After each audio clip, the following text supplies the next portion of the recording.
शाही माहिरीन का ख्याल है कि प्रिंस हैरी की जिंदगी मुकम्मल तौर पर काबू पाने के लिए शुरू हो गई है क्योंकि हाई कोर्ट के फैसले को अवामी बनाया गया था।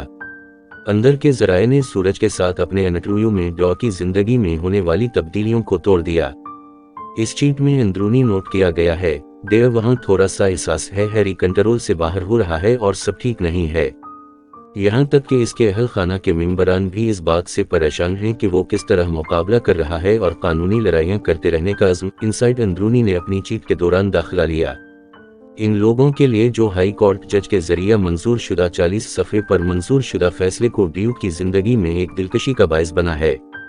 माहिरीन की नज़र में इस फैसले को मुस्तरद कर दिया गया क्योंकि प्रिंस हैरी प्लॉजिबिलिटी और कोजेंसी की ज़रूरी हद तक नहीं पहुंचा था।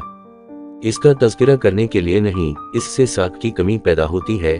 दरख्वास्त की गैर वाज़ेह ताख़ीर माखज़ को शामिल करने से पहले भी शामिल किया गया। रिक्वेस्ट इल्तिजा की शराइत में किए जाने वाले खुफिया मुआहदे की अदम इस्तेकाम, नए हकीकत पसंदाना मामले की परवरिश की किसी वजाहत की अदम मौजूदगी और इसकी तायीद के लाम यानी किसी दूसरे गवाह या दस्तावेजी सबूत की अदम मौजूदगी। ये दावे सच्चाइयों के दो बयानात के सिलसिले में आए हैं। जुमा